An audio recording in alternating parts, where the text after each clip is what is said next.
എല്ലാവർക്കും നമസ്കാരം. ഇന്നത്തെ വീഡിയോയിൽ അഷ്ടലക്ഷ്മി സ്തോത്രമാണ് ഞാൻ ചൊല്ലാൻ ഉദ്ദേശിക്കുന്നത്. ഇത് സർവകാര്യ വിജയങ്ങൾക്ക് വേണ്ടിയിട്ട് എല്ലാ ദിവസവും ചൊല്ലുന്നത് ഉത്തമമാണെന്ന് പറയപ്പെടുന്നു. അഷ്ടലക്ഷ്മി സ്തോത്രം. സുമനസവന്തിത സുന്ദരി മാധവി ചന്ദ്രസഹോദരി ഹേമമയേ മുനിഗണവന്തിത മോക്ഷപ്രദായിനി മഞ്ജുളഭാഷിണി വേദനുദേ പങ്കജവാസിനി ദേവസുപൂജിത സദ്ഗുണവർഷിണി ശാന്തിയുദേ ജയ ജയ ഹേ മധുസൂദന കാമിനി ആദിലക്ഷ്മി സദാ പാലയ മാം. അയി കലികൽമഷനാശിനി കാമിനി വൈദികരൂപിണി വേദമയേ ക്ഷീരസമുദ്ഭവ മംഗളരൂപിണി മന്ത്രനിവാസിനി മന്ത്രനുദേ മംഗളദായിനി അംബുജവാസിനി ദേവഗണാശ്രിത പാദയുദേ ജയ ജയ ഹേ മധുസൂദന കാമിനി ധാന്യലക്ഷ്മി സദാ പാലയ മാം. ജയ വരവർഷിണി വൈഷ്ണവി ഭാർഗവി മന്ത്രസ്വരൂപിണി മന്ത്രമയേ സുരഗണപൂജിത ശീഘ്രഫലപ്രദ ജ്ഞാനവികാസിനി ശാസ്ത്രനുദേ ഭവഭയഹാരിണി പാപവിമോചനി സാധുജനാശ്രിത പാദയുദേ ജയ ജയ ഹേ മധുസൂദന കാമിനി ധൈര്യലക്ഷ്മി സദാ പാലയ മാം. ജയ ജയ ദുർഗതിനാശിനി കാമിനി സർവഫലപ്രദ ശാസ്ത്രമയേ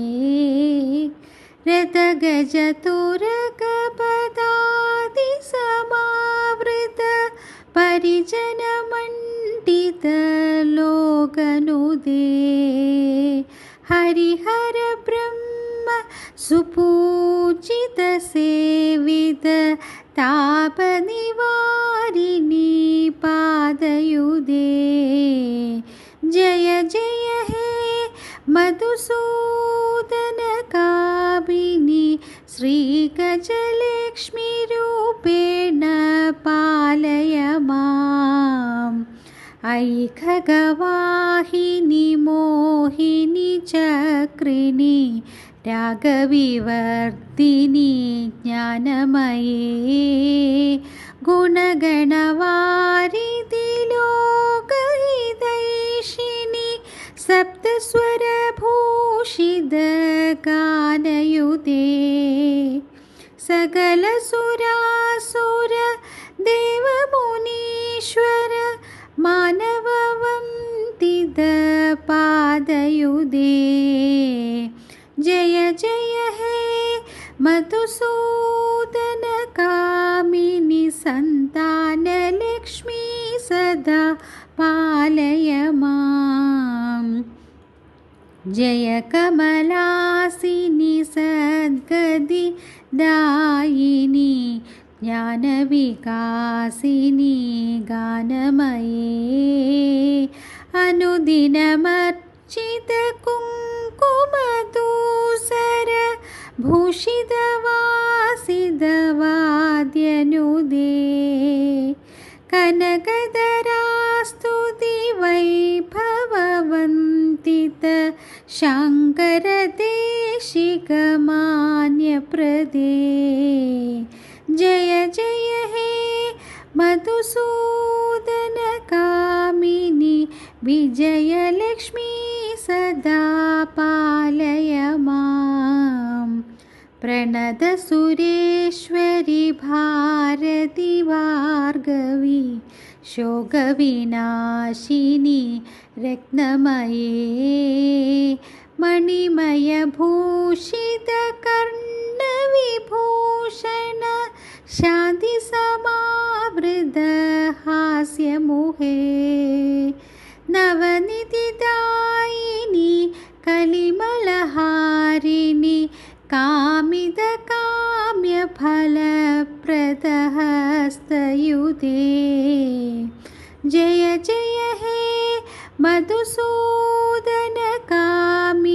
विद्यालक्ष्मी सदा पालय मां दिमि दिमि दिं दिमि दिं दिमि दिं दिमि दुं दुबिनादसुपूर्णमये खुम खुम खुं खुम खुं खुम खुम खुम शङ्खनिनादसुवाद्यनुदे